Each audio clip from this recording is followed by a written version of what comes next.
পশ্চিমা বিশ্ব শেখ হাসিনার পক্ষে বর্তমান সরকারকে তীব্র চাপ দেবে, এটা আওয়ামী লীগের অনেক বেশি প্রত্যাশা। তবে ইনক্লুশনের কথা তারা বলছে, এটি সরকারের উপর ইনডাইরেক্ট চাপ আসবে।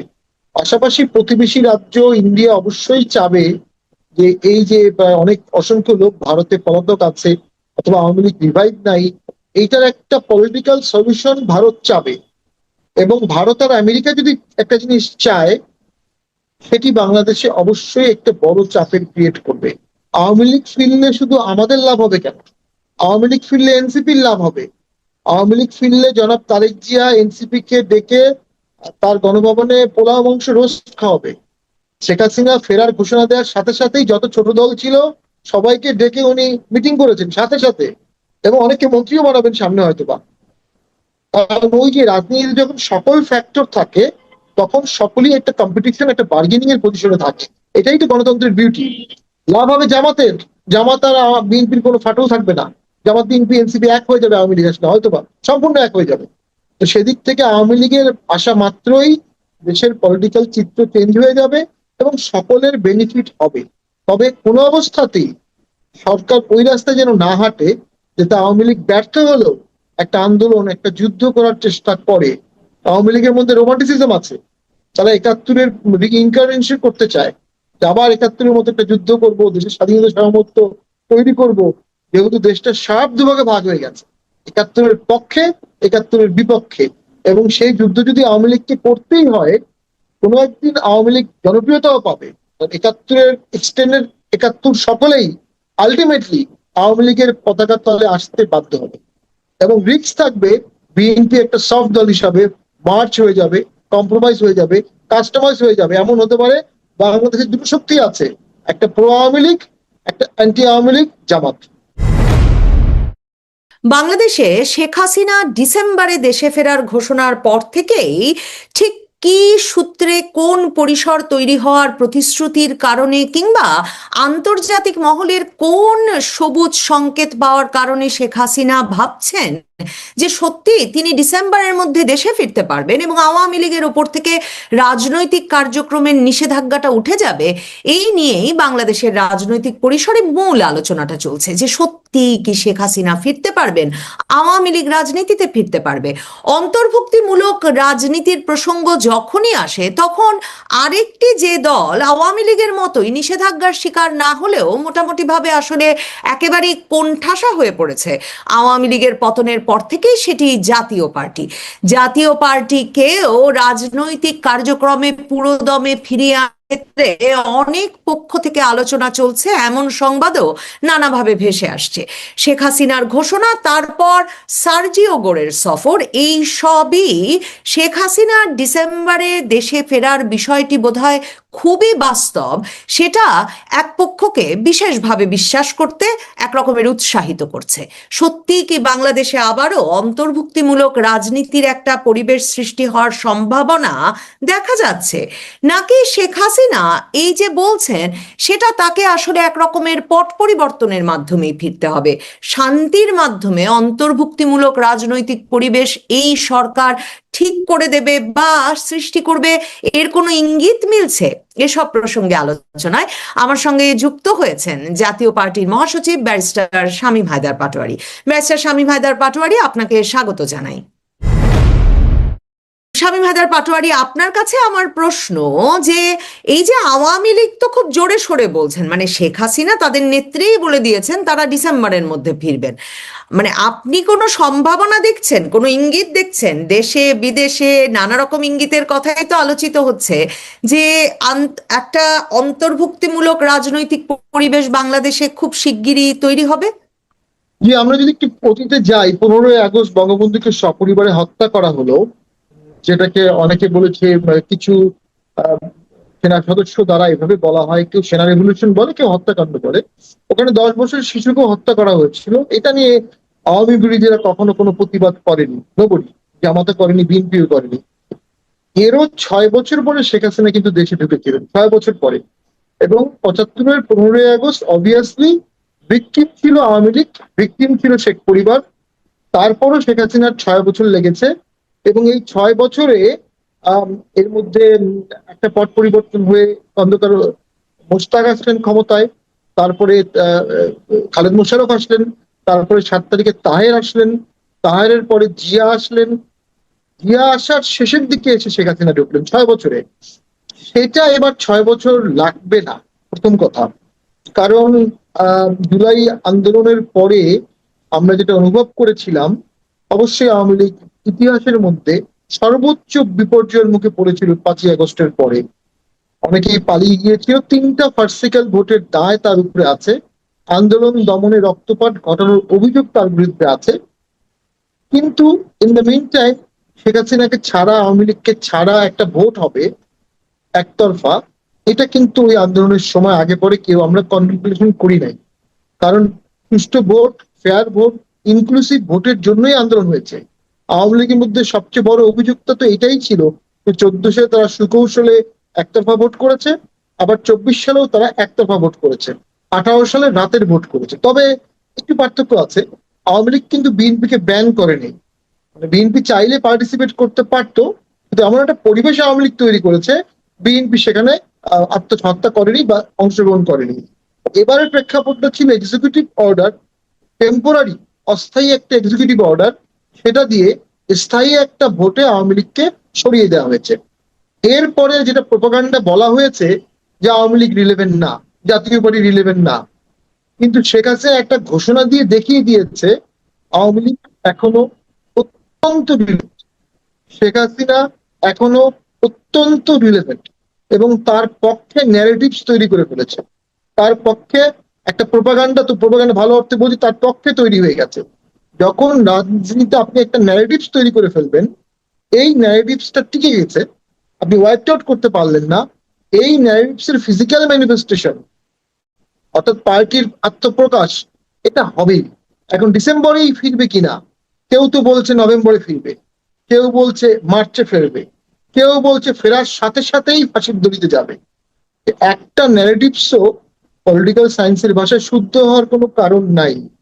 তবে আমি মনে করি আমেরিকার সার্জিও গোর এখন বাংলাদেশে আসছেন, উনি সবার সাথে কথা বলছেন। আমার মনে হচ্ছে উনি ইনক্লুসিভ রাজনীতির কথা বলছেন। দ্যাট মিনস আওয়ামী লীগের যে এক্সিকিউটিভ অর্ডারের ব্যান আছে, এটাকে উইথড্রর কথা হয়তো বা কোনো না কোনো মহল থেকে বলছে। এবং সরকারও ভোটের আগে একটা ভাইব দিয়েছিলেন তারা ক্ষমতায় গেলে এটা প্রত্যাহার হবে। আপনি একটা চমৎকার বিষয় বলেছেন যে শেখ হাসিনার এন্ট্রিটা বা আওয়ামী লীগের রিভাইভালটা কি শান্তির মাধ্যমে হবে না যুদ্ধের মাধ্যমে হবে? একদম প্লেন সিম্পল অ্যান্সার, যদি আলোচনা করে শর্ত সাপেক্ষে শান্তির মাধ্যমে না হয়, তাহলে একটা ছোটখাটো গৃহযুদ্ধ যুদ্ধ একদিন না একদিন হবে। এন্ড সকল রাজনীতিবিদের দায়িত্ব হচ্ছে এই মুহূর্তে ভবিতব্য ভবিষ্যৎ সকল যুদ্ধ এড়ানো, সকল সংঘাত এড়ানো, জাতি গঠন করা, আলোচনা করে শর্ত সাপেক্ষে আওয়ামী লীগকে রিভাইভ করলে যদি জাতির গঠন হয়, যদি ঐক্যমত সৃষ্টি হয়, তাহলে দেশের স্বার্থে সেটাই করা উচিত।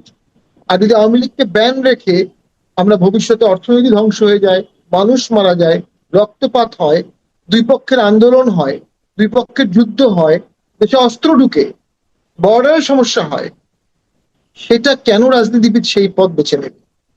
সেই পথ বেছে নেওয়ার মতো আহাম্মকি আমার বিশ্বাস বিএনপি করবে না। তবে বিএনপি এখানে যে নাজুক অবস্থায় আছে, এনসিপি এবং জামাত হয়তোবা বিএনপি আওয়ামী লীগ রিভাইভ করলে সাথে সাথে এটাকে পলিটিক্যাল ইস্যু হিসাবে নেবে। তবে জামাতকে একটা জিনিস বুঝতে হবে, তাদেরকে 71-এর বিশাল দায় তাদের ঘাড়ে আছে। 16 বছর তারা চরম নির্যাতিত ছিল, কিন্তু দায়টা এখনো রয়ে গেছে। তারা যদি দেশে ইনক্লুসিভ রাজনীতিতে সহায়ক শক্তি হিসাবে কাজ করে, বুকে পাথর বেঁধে হলেও, তাদের 71-এর দায় হয়তোবা তারা কেউ আর তাদেরকে দায়ী করতে পারবে না। তখন তারা বলবে যে আমরা তো আওয়ামী লীগকে রিভাইভে হেল্প করেছিলাম। এই সুযোগটা তারা কেন হারাচ্ছে আমি বুঝতেছি না। এবং আওয়ামী লীগ তো হারিয়ে যায়নি, আওয়ামী লীগ তো মাঠে ঘাটে হাটে সব জায়গায় আছে, শুধুমাত্র বৈধ মিছিল করতে পারছে না, বৈধভাবে ভোটে অংশগ্রহণ করতে পারছে না। তারা জনগণের একটা বড় অংশ, এই অংশকে একদম বাদ দিয়ে অর্থনীতি রাজনীতি টেকসই হবে না, এটা সকলকে বুঝতে হবে।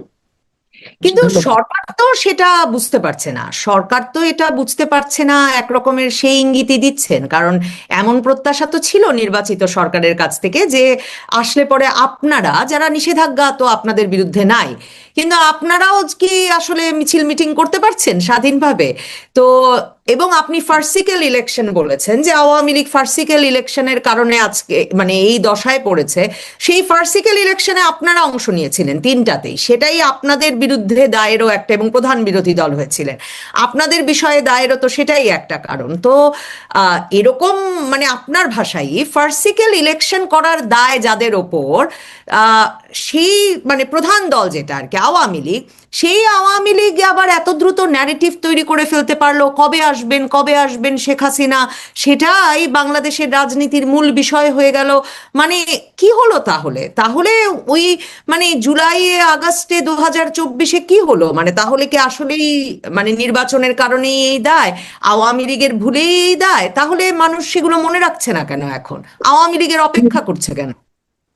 হ্যাঁ, আসলে 79-এর যে নির্বাচন ছিল সেটা তো ফার্সিক্যাল ইলেভেন্ট ছিল। অনেকে বলে 86-এও ছিল, 88-এও ছিল। 96-তে তো একটা একতরফা ইলেকশন হয়েছে, খুবই খুবই জঘন্য ইলেকশন। 45 দিনের সরকার ছিল 96 সালে, 15 ফেব্রুয়ারি ইলেকশন। আবার 6 সালে বিএনপি সর্বোচ্চ চেষ্টা করেছে একতরফা ইলেকশন করার, 1,28,00,000 ভুয়া ভোটারের।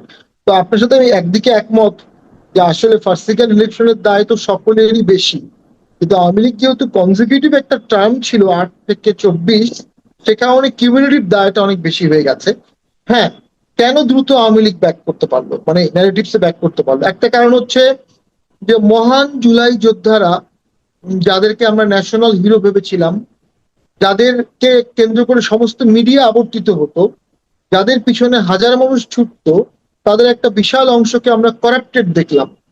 তাদের একটা বিশাল অংশকে আমরা ভাষার অপপ্রয়োগ দেখলাম, এবং তাদের একটা অংশকে শীর্ষ নেতৃত্বে আমরা দেখলাম তারা 71-কে ওন করে না। 71-কে ওন না করার কারণেই জুলাই আন্দোলনকারীদের মধ্যে তীব্র চির ধরে গেল, ফ্র্যাগমেন্টেড হয়ে গেল, এবং আওয়ামী লীগের রিলেভেন্স বেড়ে গেল। এবং কিছুদিন পরে দেখা গেল যে আওয়ামী লীগ না থাকার কারণেই হয়তোবা 71 কিছুটা কলঙ্কিত হচ্ছে, মুক্তিযুদ্ধ অপমানিত হচ্ছে, মুজিবনগরের ভাস্কর্য এখনো ঠিক করা হয়নি, এবং অনেক জায়গায় মুক্তিযুদ্ধের ভাস্কর্য ভেঙে ফেলা হচ্ছে, নাটক হতে দেওয়া হয়নি, মাজার ভাঙা হয়েছে। সো প্রোগ্রেসিভ ফোর্সরা, যারা এক্সটেন্ডেড আওয়ামী লীগ, তারা অনুভব করলো রাজনৈতিক ভারসাম্যের জন্য আওয়ামী লীগ প্রয়োজন, তাদের দায় আছে, দায়ের বিচার হবে। তবে দায়ের বিচার এটা হতে পারে না যে তারা রাজনীতি করতে পারবে না। রাজনীতিতে ভারসাম্যটা নষ্ট হয়ে গেল, ভারসাম্যহীন হয়ে গেল। এর ন্যারেটিভসে আলাদা বক্তব্য আছে যে ওরা যেহেতু দুটো ইলেকশন করেছে আমাদেরকে ছাড়া, আমরাও দুটো ইলেকশন করবো ওদেরকে ছাড়া। তো সেই ন্যারেটিভটা তো গণতান্ত্রিক না কোনোভাবেই। তাহলে আপনাদেরকে আওয়ামী লীগের পরিণতি ভোগ করতে হবে, যেটা আওয়ামী লীগ গত 2 বছর করেছে, যে আপনারা দুটো একতরফা ভোট করে ফেলেন, এটাও বাংলাদেশে ঘটবে, কোনো না কোনো একদিন ঘটবে। তো আমরা অনুভব করি বিএনপি এটা উপলব্ধি করছে না, এটা না, কিন্তু বিএনপি কিংকর্তব্য বিমূঢ় হয়ে আছে। কারণ তার স্ট্রেংথের জায়গায় এনসিপি, তার স্ট্রেংথের জায়গায় জামাত, তার স্ট্রেংথের জায়গাকে সে সরাসরি অ্যাটাক করতে পারছে না, সরাসরি স্ট্রেংথের জায়গাকে অসন্তোষ করতে পারছে না। কিন্তু জিয়াউর রহমান তো সেই সময় আওয়ামী লীগকে রিভাইভ করেছিলেন, এবং এই জন্যই উনি 4-5 বছর স্মুথলি চালাননি বা চালাতে পেরেছিলেন। তিনি এটার গুরুত্ব বুঝেছিলেন, এবং সেই গুরুত্বটা বর্তমান সরকারকেও বুঝতে হবে। যে জনাব তারেক জিয়াকে ঘিরে একটা আশা সৃষ্টি হয়েছিল যে উনি ইনক্লুসিভিটি আনবেন, উনি সকলকে ভোটে আনবেন বা ভোটের পরে সবাইকে রিভাইভ করবেন। ওই আশাটা যদি নষ্ট হয়ে গেল বা নষ্ট হয়ে যায়, এইটা গ্রেট ন্যাশনাল অ্যাসেট নষ্ট হয়ে যাবে, এবং এটা জনাব তারেক জিয়ারও একটা অ্যাচিভমেন্টের সুযোগ নষ্ট করে দেবে। উনি আওয়ামী লীগকে রিভাইভ করলে সারা জীবন আওয়ামী লীগকে উনি বলতে পারতেন, তোমরা আজকে বড় বড় কথা বলছো কিন্তু আমি তোমাদেরকে রিভাইভ করেছিলাম আমার আদেশে। তো সেই সুযোগটা কিন্তু উনি হারাতে যাচ্ছেন। ফ্যাক্ট রিমাইন এত কিছু করেও তো আওয়ামী লীগকে সরিয়ে রাখা যাচ্ছে না, সরিয়ে রাখা যাবে না। যেটা ইনএভিটেবল সেটাকে আপনি আলোচনার মাধ্যমে ওয়েলকাম করেন, সেইটাতে দেশের স্বার্থ রক্ষা হবে। আপনি যদি এটাতে যুদ্ধ পরিস্থিতিতে চলে যান, তাহলে সকল পক্ষ ক্ষতিগ্রস্ত হবে, এবং সবচেয়ে ক্ষতিগ্রস্ত হবে বিএনপি। কারণ তারা সরকার, সমস্ত হত্যাকাণ্ড, সমস্ত রায়ট, সমস্ত আন্দোলন, ইকোনমিক ডিসঅর্ডার, ড্রট, দুর্ভিক্ষ, এনার্জি ক্রাইসিস, একটা জায়গায় গিয়ে সবটা যাবে, প্রাইম মিনিস্টার এবং সরকার। সেখান থেকে সরকারকে এই রেসপন্সিবিলিটি ডিশোল্ডারিং করতে হবে by a compromise, by a political resolution.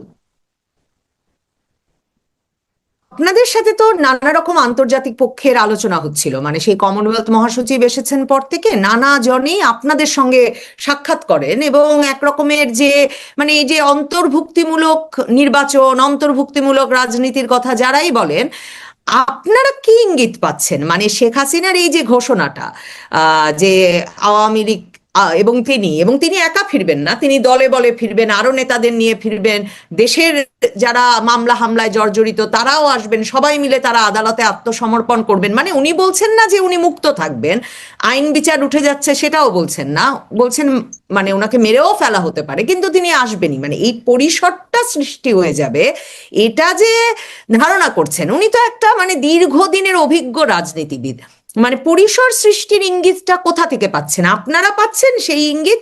মানে সার্জিও গোর সফর করে গেলেন, সেখানে আপনিও বললেন যে তিনি অন্তর্ভুক্তিমূলক রাজনীতির কথা বলেছেন, সেটাই খবর, কিন্তু মানে ইঙ্গিতটা কি সর্বদিক থেকে আসছে? সরকারের উপর চাপ আছে, আন্তর্জাতিক মানে দেশের ভেতর দেশের বাইরে চাপ আছে কিনা? আপনাদের কাছে কি খবর? আপনারা ইঙ্গিত পাচ্ছেন কিনা যে পরিসরটা তৈরি হতে হবে এবং হয়তো ডিসেম্বরের মধ্যেই হবে? দেখুন, যদি আওয়ামী লীগ নিজেকে একটা রিলেভেন্স হিসাবে অলরেডি দেখিয়ে ফেলেছে, যেটা রিলেভেন্ট ফ্যাক্টর সেটাকে কমপ্লিটলি বাদ দিয়ে বাংলাদেশ টেকসই হবে না, এটা বাংলাদেশের সকল বন্ধু রাষ্ট্র অনুভব করে। এক্ষেত্রে আমি মনে করি সার্জিও গোর প্র্যাকটিক্যালি কি বলেছে আমরা কিছু জানি না, তবে শেখ হাসিনা যেহেতু এটা ঘোষণা দিয়েছেন, তিনি এর আগেও 111-এ ব্যাক করেছিলেন, তার রেকর্ড আছে, তো সমস্ত প্রেক্ষাপটই ডিফারেন্ট। 111-এ তো ওনার বিরুদ্ধে আর মৃত্যুদণ্ড ছিল না, তো এখন তো ওনার নামে মৃত্যুদণ্ড আছে। প্রক্রিয়াটা কি হবে? উনি আসবেন, নেতাজি সুভাষ চন্দ্রকে নিয়ে সবাই আকাঙ্ক্ষা করতো উনি বিশাল বাহিনী নিয়ে আসবেন, পশ্চিমবঙ্গকে উদ্ধার করবেন, উনি করেননি 20-30 বছরও। ব্যাপারটা তো এত নাটকীয় তো হবে না যে শেখ হাসিনা বর্ডারে দাঁড়াবেন সবাই সহ, তারপরে উনি ফাঁসির মঞ্চে হেঁটে হেঁটে চলে যাবেন অথবা জেলখানায় চলে যাবেন। এর আগে আমার ধারণা অসংখ্য ঘটনা ঘটবে, অসংখ্য আলোচনা হবে, এবং হয়তোবা একটা প্রেক্ষাপট সৃষ্টি হবে, সেখানে শেখ হাসিনা আসবেন এবং জেলে যাবেন। সেটা সাবজেল হতে পারে, কোনো একটা ঘোষিত সাবজেল হতে পারে, কিন্তু বর্তমান আইন অনুযায়ী কন্ডেম সেল, এই মুহূর্তের আইন কিন্তু কন্ডেম সেল, তবে সেটা সাবজেল হতে পারে। তার সেফটি সিকিউরিটির ব্যাপার আছে, তার মানবাধিকার ব্যাপার আছে। তো সরকার আসলে এই শেখ হাসিনার আসার খবরে খুশি না অখুশি, আসার সম্ভাবনার খবরে? আমি তো মনে করি সরকার এই বিষয়ে কনফিউজড হয়ে গেছে, কিভাবে এটাকে দেখবে, কিভাবে এটাকে হ্যান্ডেল করবে। তো ওই যে আপনি যদি প্রথমেই আওয়ামী লীগের ব্যানটা লিফট করে দিতেন, একটা ডেমোক্রেটিক সলিউশন থাকতো, তাহলে এত হম্বিতম্বি কিছুই হতো না, সরকার ধাপে ধাপে দেশটা গঠন করার সুযোগ পেত। সরকার নিজেই জিনিসটাকে একটা অনিশ্চয়তার মধ্যে ঠেলে দিয়েছে, সরকার নিজে এই ব্যাপারটাকে নিয়ে ঠিক সঠিক রাজনীতি করতে পারেনি।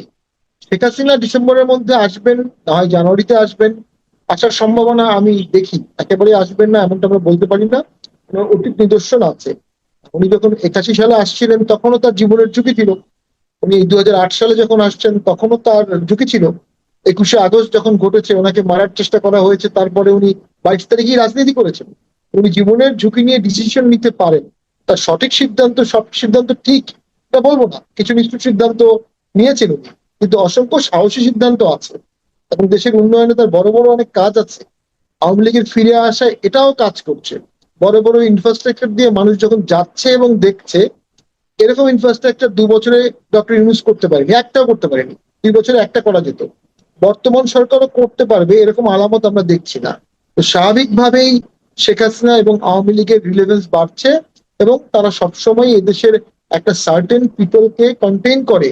4th জেনারেশন আওয়ামী লীগ আছে দেশে, তো আপনি তাদেরকে হুট করে চাইলেই ওয়াইপ আউট করতে পারবেন না, একটা কোনায় নিয়ে ফেলতে পারবেন না। তারা আমাদের মধ্যেই মিশে আছে, তারা আমাদেরই পার্ট। তাদের বিচার হতে পারে, কিন্তু তাদের রাজনীতি করার অধিকার দিতে হবে।